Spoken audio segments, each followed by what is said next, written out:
श्री स्वामी समर्थ. स्वागत आहे तुमचं माझ्या यूट्यूब चॅनलवरती. आजचा दिवस तुम्हाला खूप छान सुखाचा समाधानाचा जाऊ देत हीच मी स्वामींच्या चरणी प्रार्थना करते आणि आजच्या व्हिडिओला सुरुवात करते.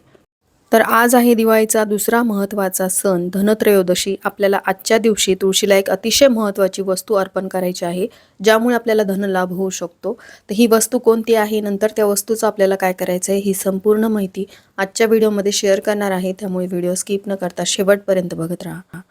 सगळ्यात आधी माझ्या सगळ्या यूट्यूबच्या फॅमिलीला धनत्रयोदशीच्या खूप साऱ्या शुभेच्छा. ही आलेली दिवाळी तुमच्या आयुष्यामध्ये सुख समृद्धी भरभराट घेऊन येऊ देत. तर बघा, दिवाळी ही 5 दिवसांची असते आणि या 5 दिवसांमधला अतिशय महत्त्वाचा दिवस म्हणजे धनत्रयोदशी. आजच्या दिवशी भगवान धन्वंतरी, देवी लक्ष्मी आणि कुबेर यांचं पूजन केलं जातं. आजच्याच दिवशी धन्वंतरी देव हे हातामध्ये अमृत कुंभ घेऊन समुद्र मंथनातून प्रकट झाले होते. म्हणून आजचा दिवस हा धन्वंतरी देवांची जयंती म्हणून सुद्धा साजरी केली जाते. धन्वंतरी देव जे आहेत ते भगवान श्री हरी विष्णूंचा अवतार आहेत. त्याचबरोबर धन्वंतरी देवांना देवांचा वैद्य सुद्धा म्हटले जाते. आजच्या दिवशी त्यांची सेवा उपासना केल्यामुळे आपल्या आरोग्य संपदेमध्ये वाढ होते, म्हणजेच जिला आपण धनसंपदा असं सुद्धा म्हणतो. म्हणूनच चांगलं आरोग्य लाभावं, आपल्या असलेल्या संपत्तीमध्ये वाढ व्हावी, असलेली संपत्ती घरामध्ये टिकून राहावी, यासाठी आपल्याला धन्वंतरी देवांचं पूजन करायचं असतं. तर बघा, धन्वंतरी देवांचं पूजन जे आहे ते सायंकाळी 5:47 ते 7:47 आपल्याला करायचं आहे.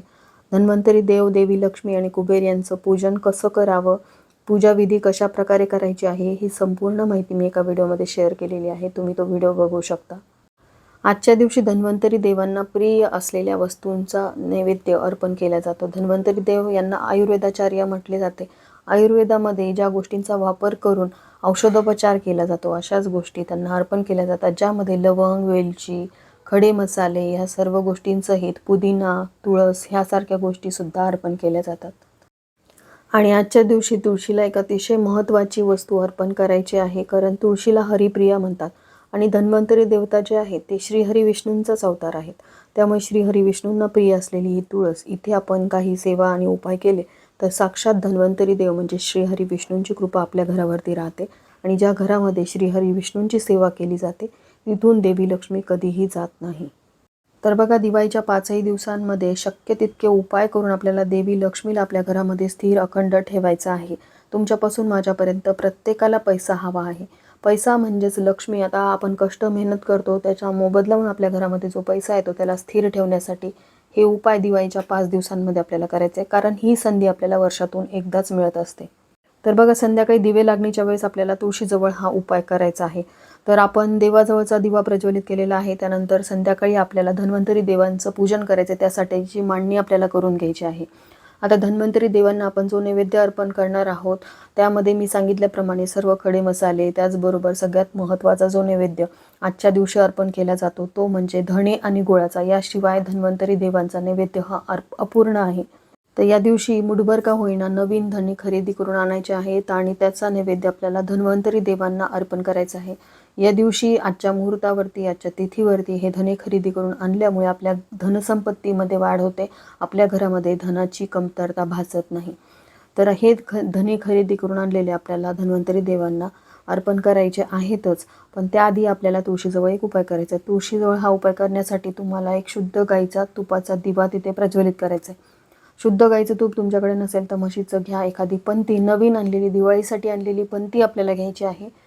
धनत्रयोदशीच्या दिवशी धन्वंतरी देवाच्या पूजा मांडणीसमोर सुद्धा आपल्याला 13 दिवे प्रज्वलित करायचे आहेत. त्यावरती मी एक सेपरेट व्हिडिओ शेअर केलेला आहे. त्यातला एकही दिवा घ्यायचा नाही. वेगळी पंती आपल्याला, पण ती ही नवीन असलेली पंती आपल्याला घ्यायची आहे. त्यामध्ये शुद्ध गाईचं तूप टाकायचं. त्यामध्ये तुम्हाला 2 फुलवाती घ्यायच्या आहेत. त्यांची 1 फुलवात करायची, किंवा तुम्ही 2 वाती घेऊ शकता, पण शक्यतोवर शुद्ध गाईचं तूप घेतलं असेल तर त्यामध्ये फुलवातीच लावल्या जातात. 2 फुलवाती घ्यायच्या. 2 फुलवातीची 1 फुलवात करायची आणि ती फुलवात आपल्याला तुपामध्ये भिजून घ्यायची आहे. तिला आपल्याला हळदी कुंकू वगैरे अर्पण करायचं. त्यानंतर ती पंती जी आहे प्रज्वलित करायची. तुळशीजवळ जायचं. तुळशीला आपल्याला हळदी कुंकू, अक्षता, फुलं अर्पण करायचे. धूप दाखवायचं आहे. नैवेद्यामध्ये तुम्ही जी काही मिठाई आणली असेल किंवा साखर जरी अर्पण केली तरीही चालेल, पण नैवेद्य अर्पण करायचा. त्यानंतर आपल्याला तुळशीजवळ हा दिवा ठेवायचा आहे. त्यानंतर आपल्याला धन्वंतरी देवांचं पूजन करून घ्यायचं आहे. धन्वंतरी देवांना अख्ख्या धण्याचा आणि गुळाचा नैवेद्य अर्पण केल्यानंतर त्याच धन्यामधले आपल्याला 7 धने मोजून घ्यायचे आहेत आणि आपण जो तुळशीजवळ दिवा प्रज्वलित केलेला आहे त्या दिव्यामध्ये आपल्याला हे 7 धने टाकायचे आहेत. आता ही पूर्ण पूजाविधी होईपर्यंत तुळशीजवळचा दिवा सुरू राहील याची काळजी घ्यायची. कारण हा जो उपाय आपल्याला करायचा आहे, धन्वंतरी देवांचं विधिवत आपण पूजन केल्यानंतर त्यांची पंचोपचार पूजा आरती वगैरे झाल्यानंतरच हा उपाय करायचा आहे. धन्वंतरी देवांना जो आपण गूळ आणि धन्याचा नैवेद्य अर्पण केलेला आहे त्यातलेच 7 अख्खे धने आपल्याला घ्यायचे आहेत आणि त्यानंतर तुळशीजवळ जो आपण दिवा प्रज्वलित केलेला आहे त्या दिव्यामध्ये आपल्याला हे अख्खे धने टाकायचे आहेत.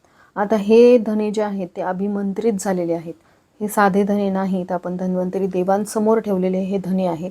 धन्वंतरी देवांना आयुर्वेदाचा वैद्य म्हटलं जातं, त्यामुळे आपल्या आरोग्यामध्ये धनसंपदेमध्ये वाढ होते आणि हे धने आपण तुळशीसमोरील दिव्यामध्ये टाकल्यामुळे आपल्याला तुळशी मातेचे आशीर्वाद मिळतात. कारण तुळशीला हरिप्रिया म्हणतात आणि धन्वंतरी देव जे आहेत ते श्री हरिविष्णूंचा अवतार आहेत.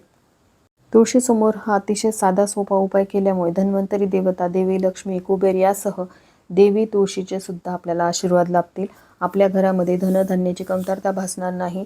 आपलं आरोग्य चांगलं राहील. सगळ्यात महत्त्वाचं हे आपलं आरोग्यच आहे आणि आरोग्याची देवता असलेल्या धन्वंतरी देवांचं आपण पूजन करून हा उपाय करणार आहोत.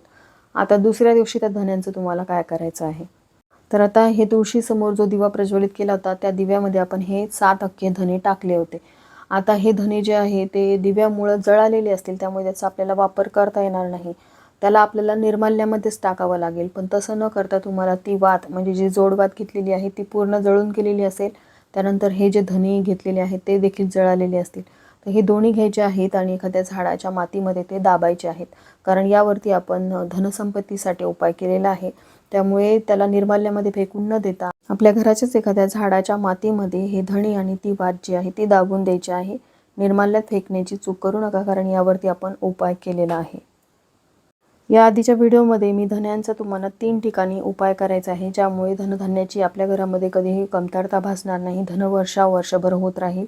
तो अतिशय साधा सोपा उपायसुद्धा आजच्या रात्री करायला विसरू नका. तो व्हिडिओ तुम्ही बघितला नसेल तर नक्की बघावा. त्याचबरोबर तुळशीजवळ सुद्धा हा अतिशय महत्त्वाचा प्रभावी उपाय आपल्याला संध्याकाळी दिवे लागण्याच्या वेळेस करायचा आहे. तर झालेली सेवा मी स्वामींच्या चरणी अर्पण करते. इथेच व्हिडिओ एंड करते. व्हिडिओ आवडला असेल, हेल्पफुल वाटला असेल तर लाईक, शेअर, सबस्क्राईब करा. भेटूयात अशाच एका नवीन व्हिडिओसोबत. तोपर्यंत सर्वांना श्री स्वामी समर्थ.